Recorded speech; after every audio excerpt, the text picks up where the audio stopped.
Hello, everyone, and welcome to our very special Christmas episode, If You Could Hide to Kolob podcast.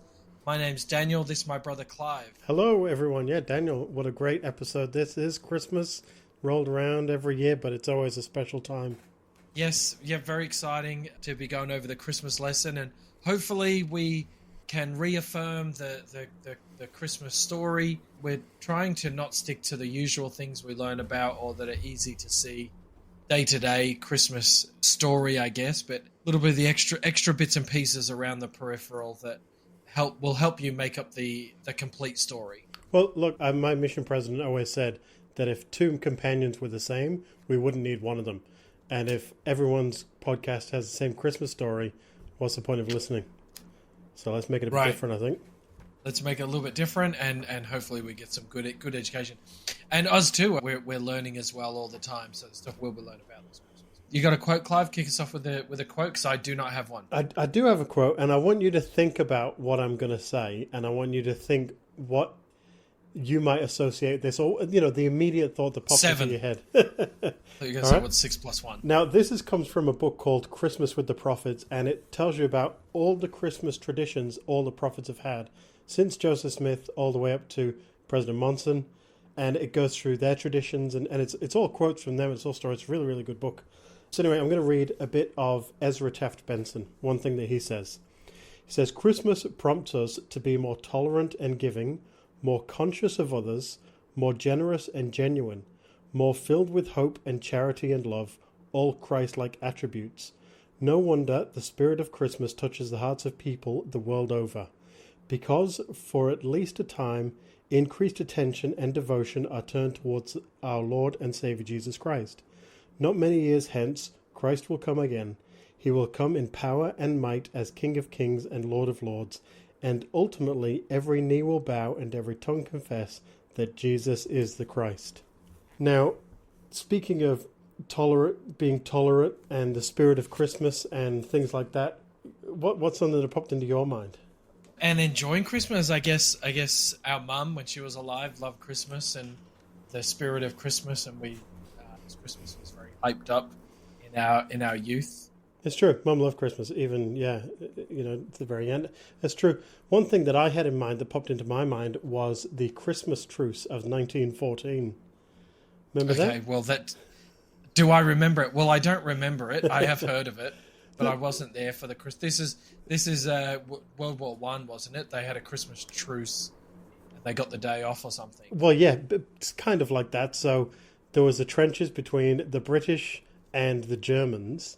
This was 1914, and on Christmas Eve, the German soldiers started singing Christmas carols, and the British soldiers, hearing it, started singing back to them in Christmas carols in English.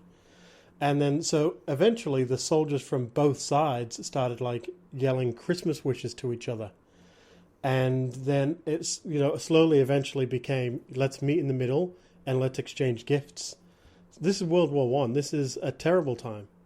But at Christmas time, this is what they decided to do. So they met on no man's land. They exchanged some gifts, and then they even played soccer together between Christmas Eve and Christmas Day. And yeah, just an incredible time that those that are absolute enemies to the point where they're killing each other can come together and celebrate together. Then at the end, they went back to their separate ways, and yeah, it's just a famous time, the Christmas truce of 1914. Oh, interesting. Well, good start. Good start to our Christmas episode here, and what a great time of year Christmas is. Now, maybe Clive, what I thought we could do is talk about the early traditions of Christmas, just for 5 minutes, and maybe if you're listening to this in the car and you've got little ones, maybe skip forward 5 minutes. But we're going to talk just a little bit about the origins of Santa. I thought that would be quite interesting. And this person, this Dutch character named Sinterklaas, which is really the origins of what we now call Santa Claus. Way back when, Clive, you got more detail on that than I do, right? But what I know is Saint Nicholas is the the patron saint of children. And there's this idea that this Sinterklaas would listen down chimneys if the child was being good or the child was being bad. And this is the earliest roots, the earliest knowledge we have of Santa. Yeah, you're right. Well, St. Nicholas is interesting because he was a bishop in the 4th century, and he became a patron saint of children because he would secretly give gifts to children. So, he didn't do it for any fame or any popularity. He would secretly give gifts to children.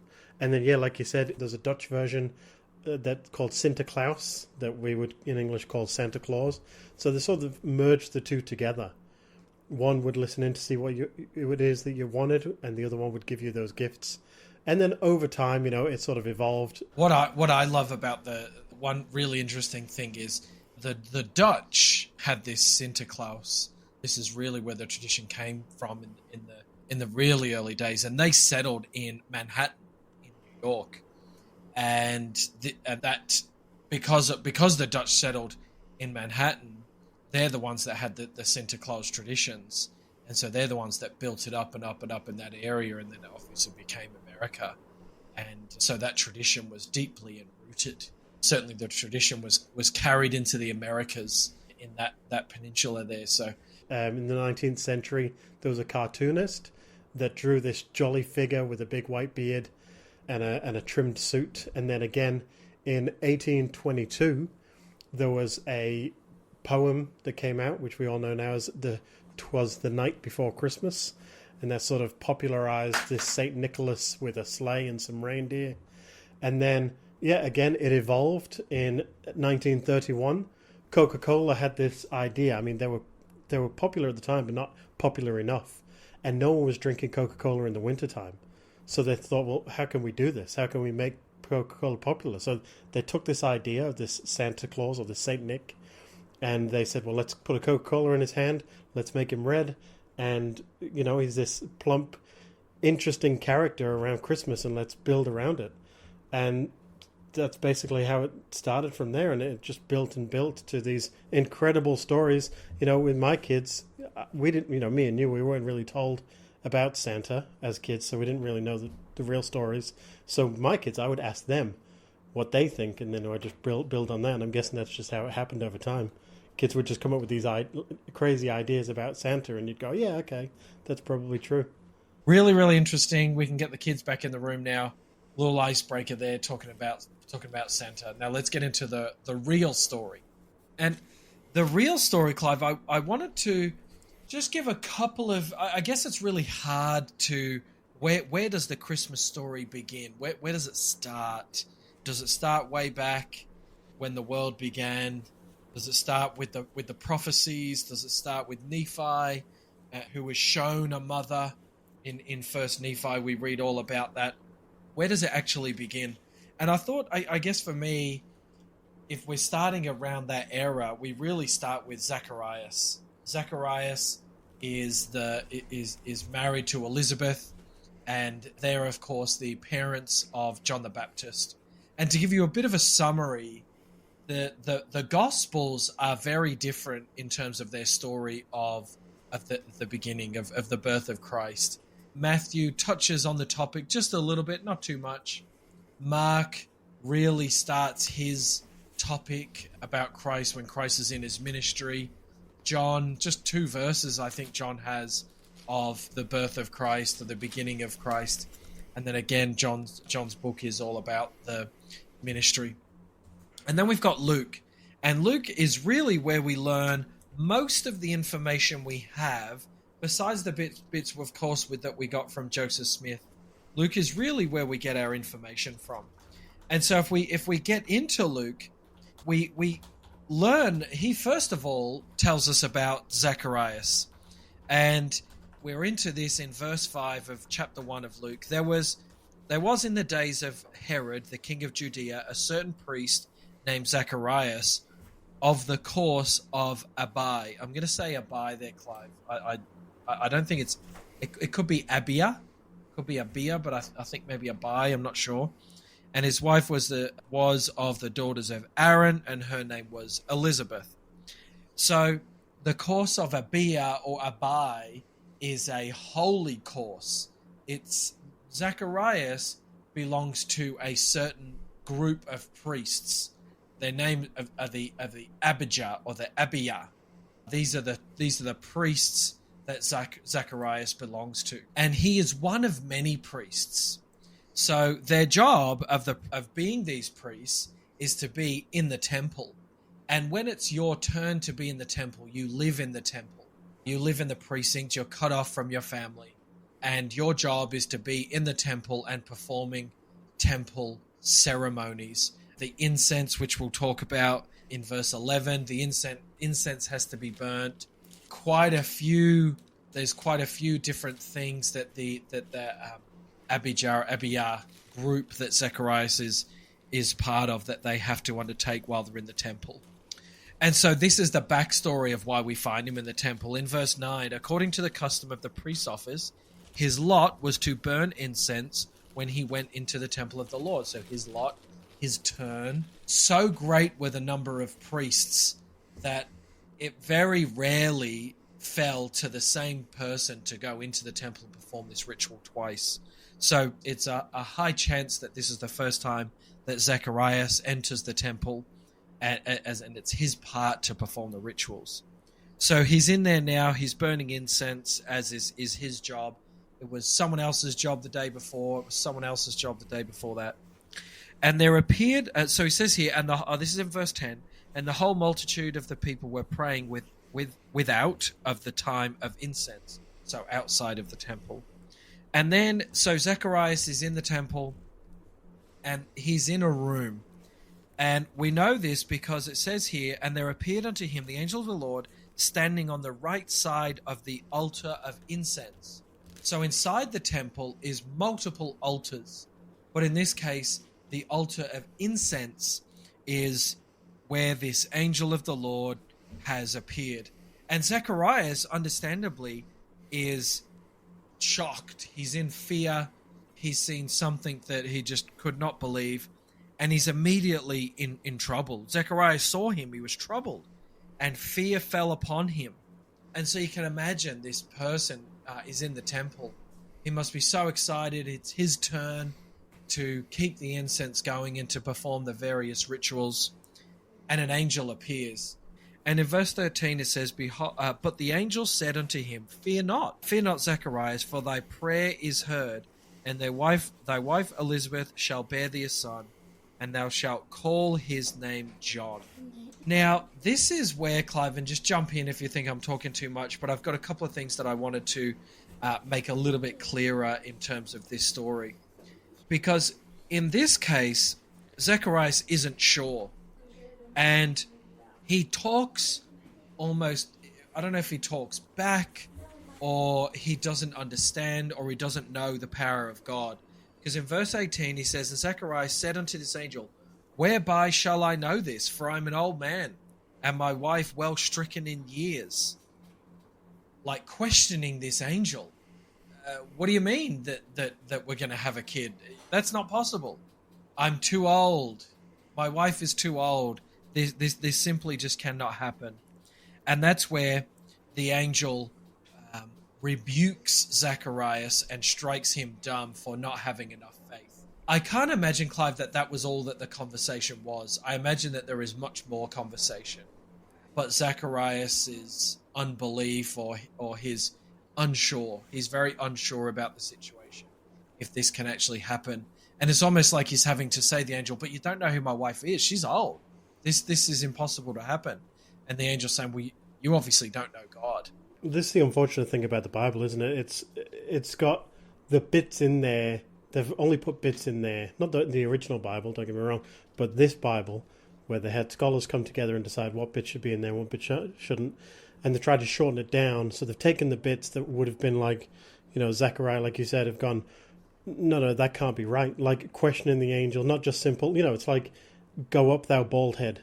When Elisha was picked on for being bald and he got those kids murdered by that bear, like it's something so simple and such a harsh punishment.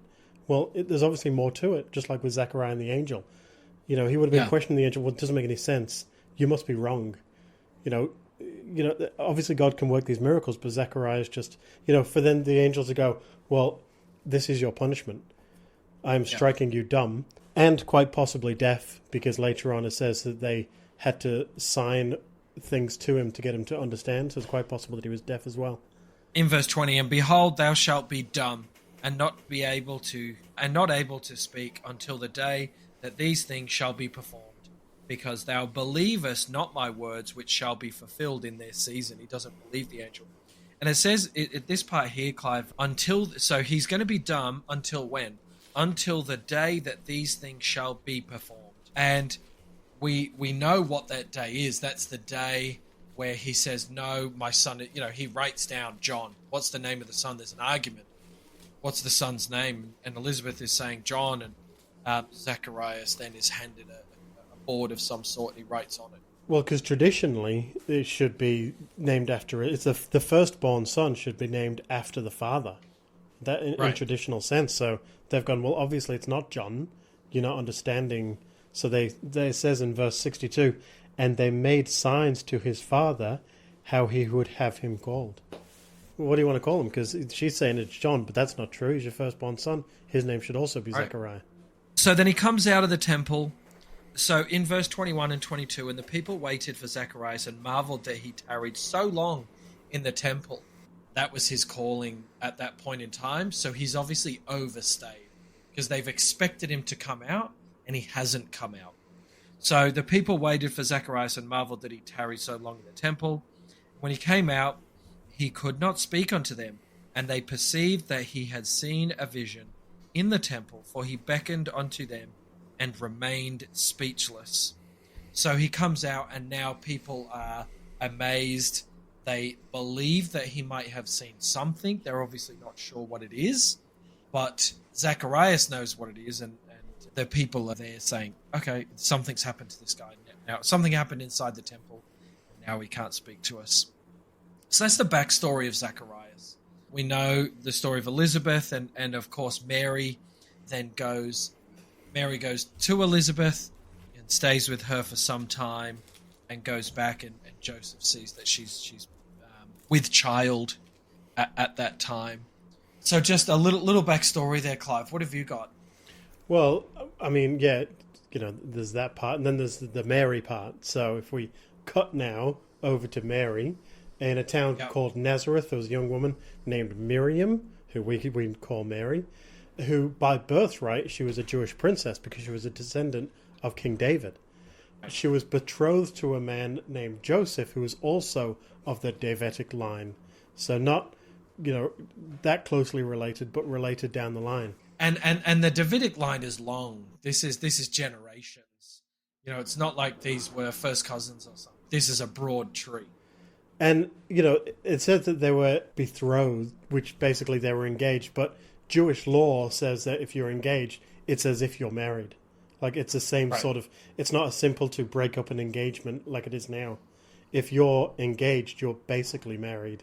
You just don't have, all the exact things as if you were married. So they were betrothed to one another. And about 6 months after Gabriel appeared to Zechariah in the temple, he then appeared to Mary in Nazareth, and with a similar sort of, idea that, something's going to happen.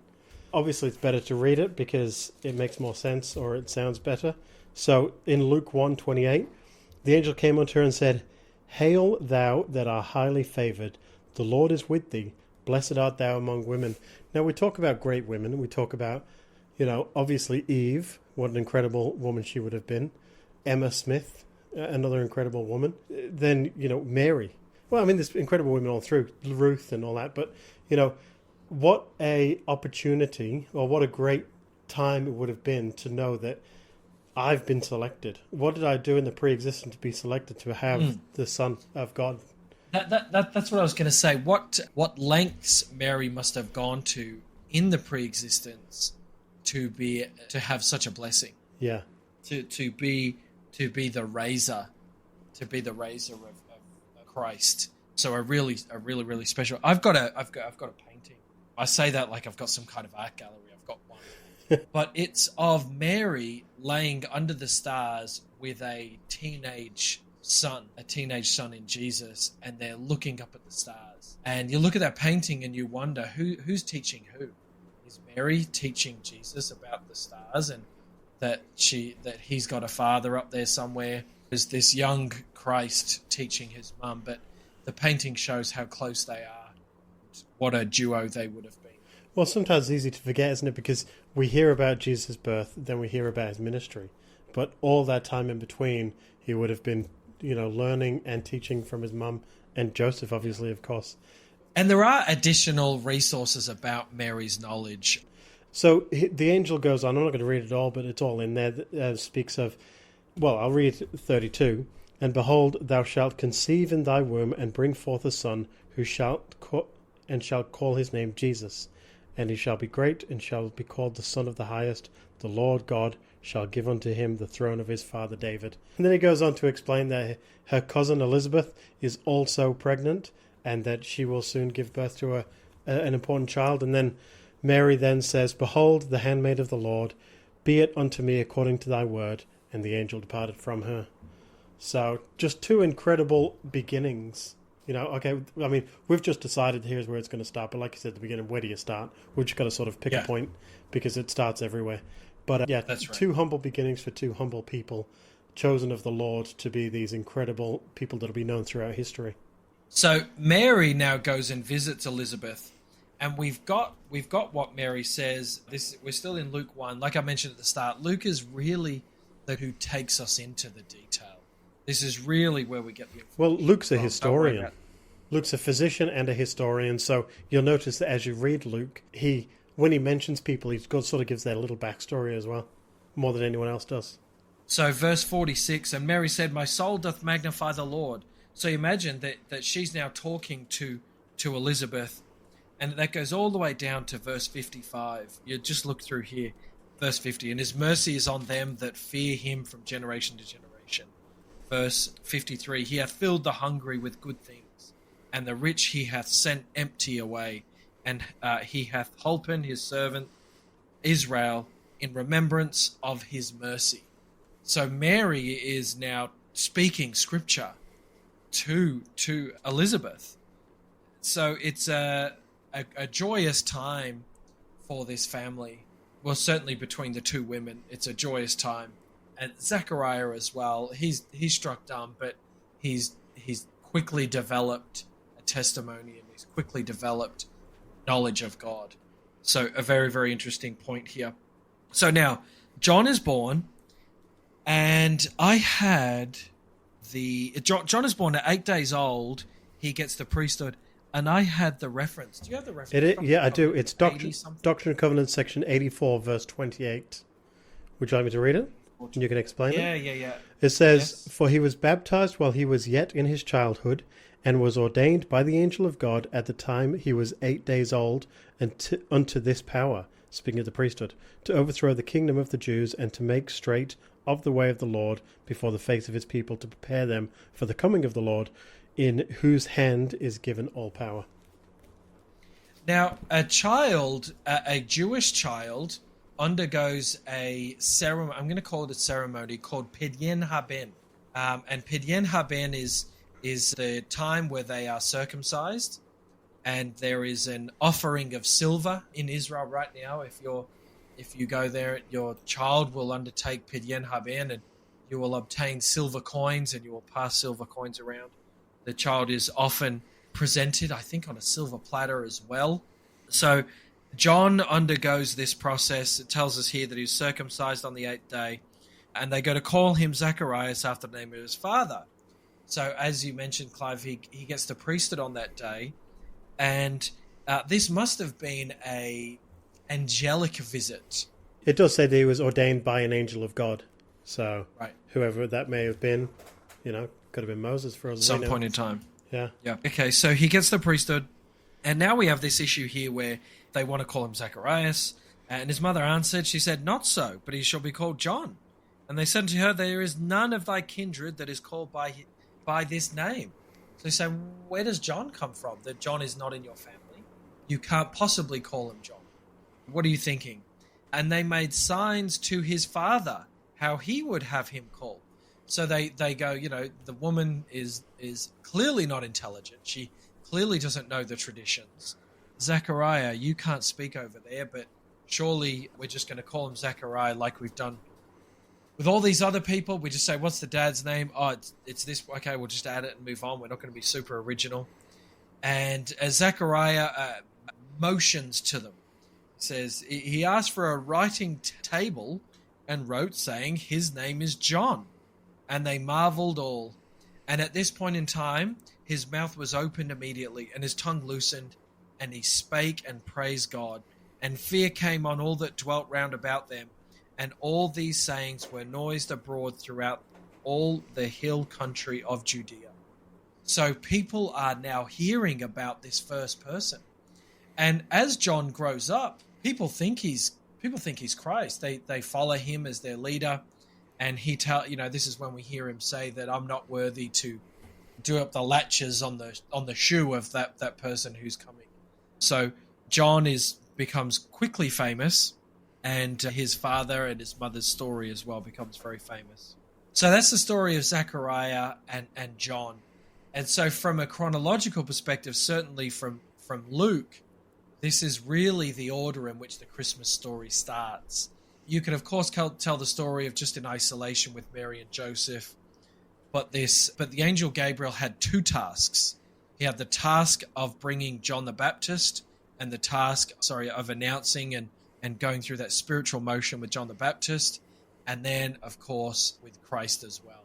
So I would say that you can't talk about one without the other, unless, of course, you're pressed for extreme time, giving maybe half a story. It's interesting, isn't it, that Gabriel was one that was chosen to come down. Gabriel, of course, is Noah. Noah was the one that sort of kick-started the world again after the flood. And to come down and, kick-start this new life of the atonement and all those that could return to God again. It's like a rebirth. Like with Noah and the flood, it was rebirth, bringing the world back. Same thing, Christ come, we're all lay down our lives and are baptized because of the atonement. So, incredible. Interesting. Okay, so we've got Mary, and shall we talk about the taxation? I was looking into it a bit, and it was the Roman government had required that each person register for taxation at the place of their residence. So they could have done it where they were, but in Palestine, the Jewish people were allowed to follow the custom of returning to their region of their forefathers. Hence why Mary and Joseph went to the city of David, because they're descendants of King David. So this is why they took that long journey, which unfortunately for them coincided with Passover, which was in Jerusalem, which was not far from Bethlehem. And so there was a lot of overflow of people gathering around to the city for Passover. Clive, one thought for you.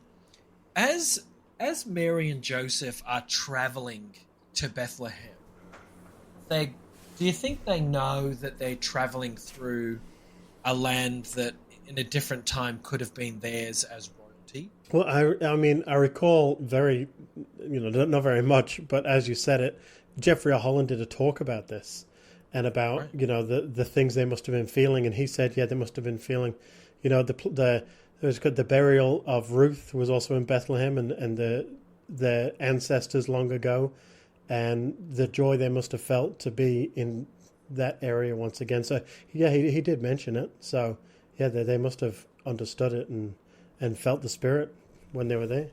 All right, so they traveled through, like you said, there is a good reason why they went to Bethlehem. They didn't randomly choose the town. They didn't try 15 towns before. They needed to go to Bethlehem, and of course we know the very story of them going to the different inns, and they end up going to a stable, and the Christ is born there. Well, actually, if I may, so there's a lot of interpretations of where they stayed, because a lot of people, because it's not completely accurate of how it all worked, because the word that's used for inn with the story of the Good Samaritan, remember he took the man to an inn, is a different word used for the place where Mary and Joseph went. So, right. So okay. There's no actual doctrinal fact of where they stayed, but it's quite possible that because there was a lot of people there the rooms that were only available were crowded rooms, and so they're not that it wasn't no room for them to be in at all. I mean, because the things that I was reading was like, how cruel could these innkeepers have been? But it was more that it wasn't appropriate for a woman to give birth in amongst crowds of people in this place. So that's sort of why they kept looking around for the right areas, and they came to, well, in those days the animals sort of stayed in the middle area, and the rooms were around the area. And so, a few people have suggested that perhaps that's where they were. There was cabins around where the animals were staying, so they were sort of in the middle of these inns. But it was, completely uncovered, just a place where animals could be. Some people even suggested that there was, because even now there's a cave where animals are kept outside of Bethlehem. And so some people believe that, it's quite possible that Jesus was born in that cave too. But like I said, there's no definitive answer of where he was. But, the story's still the same. Right. Oh, that's interesting. So the Christ is born under these very, very humble circumstances. I think that's the main point to the story. We know that shepherds came. Shepherds were instructed. An angel visited the shepherds, and the shepherds were instructed to come down. And they of course, they did. And then they go out, and they go out and they tell people what they've seen. But other people don't really flock. I think there's a specific word. Wandering. Like wandering. They were left wandering. So the shepherds are aware.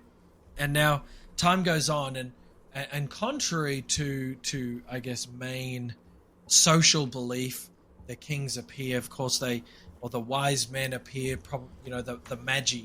The magi, exactly. These wise men appear. They do not for some time. Christ, under 8 days, in verse 21 of Luke 2, and when 8 days were accomplished for the circumstances of the child, his name was called Jesus, which was so named, and the angel before he was conceived in the womb. So again, this Pidyon Haben ceremony is undertaken. And we learn this in 24, and to offer a sacrifice according to that which is said in the law of the Lord, a pair of turtle doves or 2 young pigeons. And now we learn about this man called Simeon. Simeon is a man who it's assured to him that he would last to see the day of the Lord. And Simeon, of course, does. And when he sees the Christ, he hugs the mother, he hugs Mary.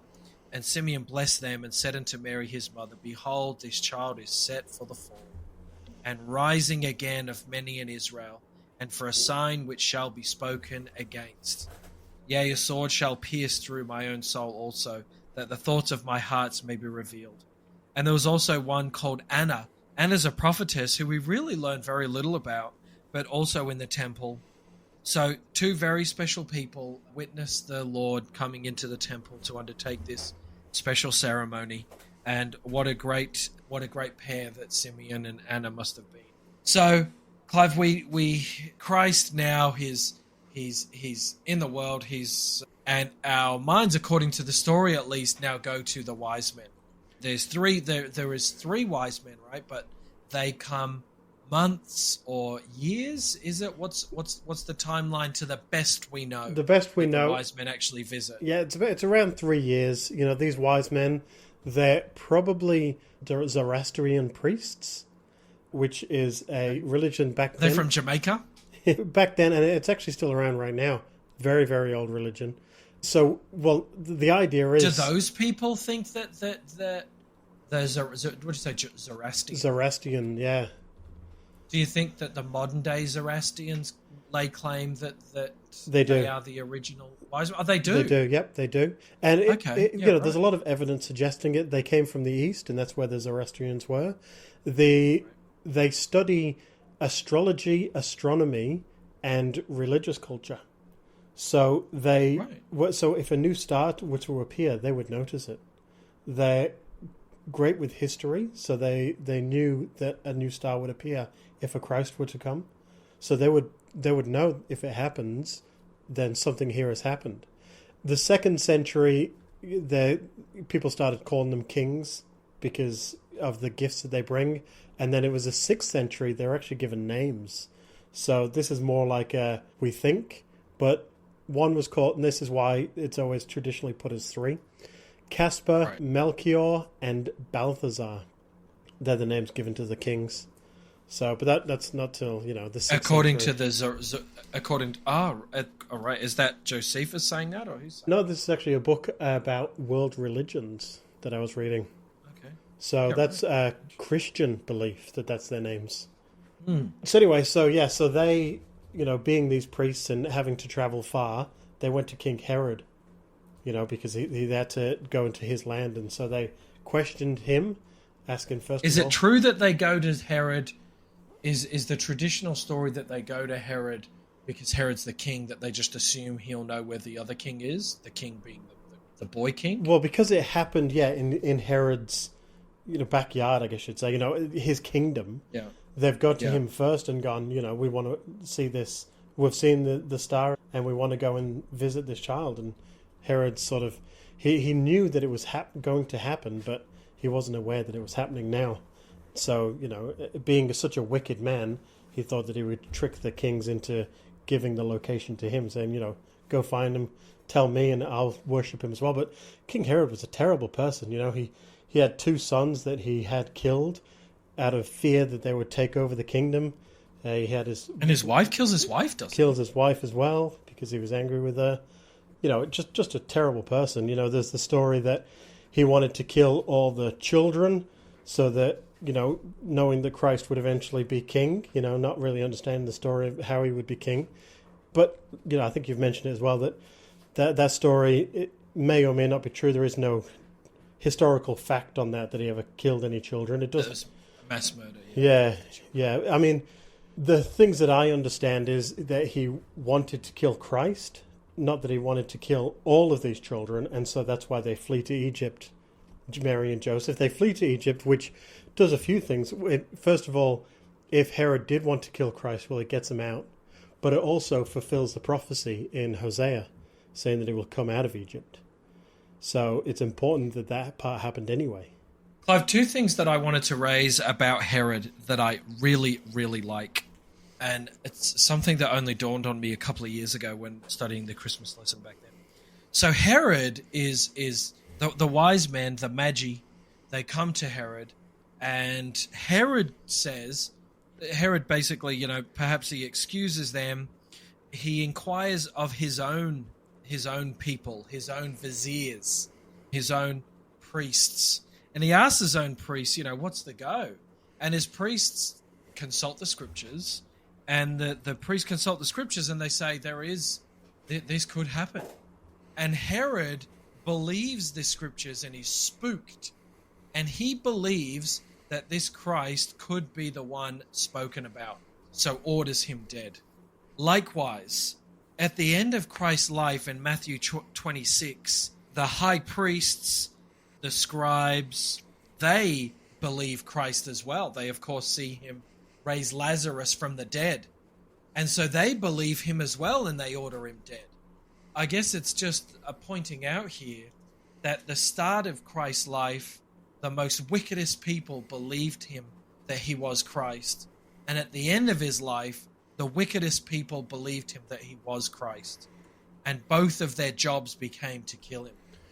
And is this not the ultimate work of the adversary, that someone is driven to murder because they know the truthfulness of God, and Herod is being pushed, kill this Christ because I know what the adversary knows what he's going to grow up to do, and then with the high priests, we got to kill this Christ. You can see what now he's done. He's done too much. So I find that really interesting. At the bookends of his life, he's believed by the worst people. Yeah, that's a really good point. Yeah. Now you bring that up, it makes a lot of sense. But yeah, it is weird. It is weird how the adversary works. It gets to a point where it's like, okay, I can't disprove it now. I'll just make everyone angry. But, Herod dies an awful, awful death, doesn't he? Later on, years later. Horrible. Chronic kidney disease and a infection called Fournier's gangrene, it's believed, where basically his insides come out. I've got this, Clive. I think this is Josephus. I've got it. I've got this written here, which is an explanation of the death of Herod. For it brought upon him a vehement appetite to eating, which he could not avoid to supply, with one sort of food or other. His entrails were also accelerated, and the chief violence of his pain lay on his colon. An aqueous and transparent liquor also had settled itself about his feet, and a like matter afflicted him at the bottom of his belly. Nay, further, his privy member was putrefied and produced worms, and when he sat upright he had difficulty of breathing, which was very loathsome on account of the stench of his breath and the quickness of its returns. He had also convulsions in all parts of his body, which increased his strength to an unsufferable degree. Just dies in the most painful... It's like he's gone, how can I write this without sounding gross? Well, I'm going to have to just explain it in the most, scientific way I possibly can without just being so gross. But yeah, he does. He dies a horrible, horrible death, which is, just the way it is. Some things on the gifts that the Magi bring to Christ. So obviously we know that gold, frankincense, and myrrh were brought to Christ. And again, that's another reason why I believe there was 3 of them, because there was 3 gifts. But, they're very symbolic. So gold representing that he is king, frankincense for his divinity, that's what that represents, and then myrrh, which is what you would use for death and embalming. So it's like his life. He is king, he is divine, and he will, die because he did and he came back again. So interesting, foreshadowing of his life.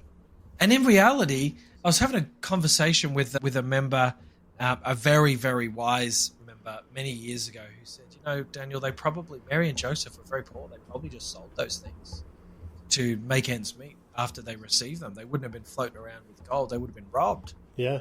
So, there's that really spiritual side. And then there's the reality of Mary and Joseph just trying to be parents. Yeah, well, and just trying to do the right thing. The best they can for their son. Yeah, of course. Not the only son they had to. Okay, well, I think that's what we've got for Christmas. Yeah. Okay, I think that's what we've got for Christmas. There's lots of other things here. What actually was the year? There's a whole bunch of other things that we can talk about. We'll save them for next year's Christmas lesson. Yeah, so it's different to this Christmas one. episode. Yep. Yeah, absolutely.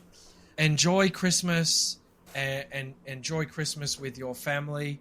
And whatever Christmas means to you, we hope that somehow you can find a little bit of silence or a little bit of reverence for Christ at this time of year. And if Christ is the center of your Christmas, then well done for putting Christ first. And if not, we hope that you can draw closer to Christ. Thanks for tuning in to another episode. If you could hide to Kolob podcast, our last one for 2024. Of course, we'll be back in 2025 as we begin to cover the Doctrine and Covenants for the Come Follow Me year, and we look forward to that as well. We appreciate your company as ever, and we will see you again. Catch us on Instagram, Facebook, and YouTube. See you next year.